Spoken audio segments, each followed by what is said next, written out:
할렐루야. 오늘도 주님과 동행하는 행복한 하루 되시길 축복합니다. 오늘 큐티 본문은 마태복음 27장 1절에서 10절 말씀입니다. 오늘 큐티 제목은 죽음에 이르는 결정이라는 제목으로 유다의 죽음에 관한 묵상입니다. 말씀 질문입니다.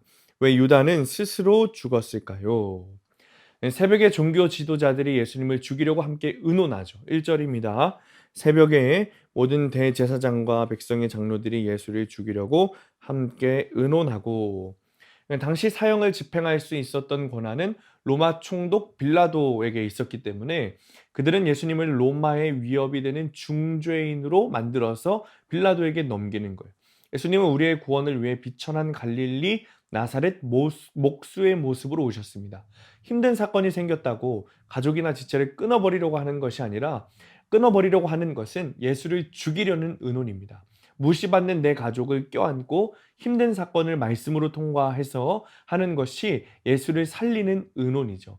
공회가 예수님의 사형에 해당한다고 판결하는 것을 보고 이 가룟 유다가 스스로 뉘우치죠. 그때 그는 자책감으로 예수님을 판돈 은 30을 대제사장들과 장로들에게 도로 갖다 주면서 내가 죄를 범했다 이렇게 말합니다. 하지만 유다는 돈으로 문제를 해결하려고 했고, 죄의 고백도 예수님에게 한 게 아니라 엉뚱한 대상에게 두리뭉실하게 한 거예요. 그는 자신이 예수님보다 돈을 더 좋아했다고 주님이나 제자들에게 구체적으로 회개해야 했습니다.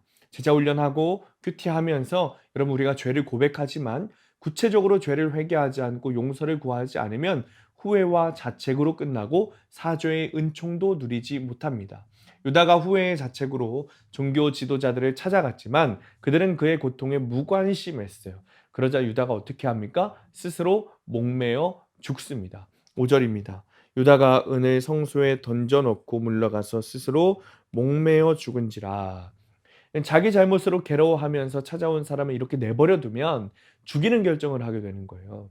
혹시 우리 곁에 있는 사람을 죽이는 결정을 하고 있는 것은 아닌지 우리가 돌아봐야 됩니다. 상대의 문제를 내게 해결할 수는 없죠. 그러나 함께 기뻐하고 함께 아파하고 함께 슬퍼하고 끝까지 들어줄 때 그 한 생명을 살릴 수 있는 겁니다. 유다도 종교 지도자들의 차가운 태도 앞에서 자기 죄를 인정하고 회개했다면 오히려 많은 죄인을 살리는 사명을 감당할 수 있었을 거예요. 고난에서 벗어나는 길은 자살이 아니라 주님 앞에 회개하는 것입니다. 적용 질문입니다. 후회와 자책으로 끝나지 않고 회개로 나아가고자 내 죄를 어떻게 구체적으로 고백하겠습니까? 후회와 자책으로 괴로워하는 사람에 대해 어떻게 기도하겠습니까? 오늘의 원포인트입니다. 내 죄를 회개하며 모두가 사는 길로 가야 합니다. 사건이 올 때 주님을 죽이는 의논이 아니라 살리는 의논으로 문제를 통과해야 됩니다. 스스로 뉘우치기만 하는 것은 죽는 길로 가는 길이에요. 내 죄를 구체적으로 회개하고 모두가 사는 길로 가야 하는 거죠. 다른 사람의 생명에 관심을 가져야 돼요.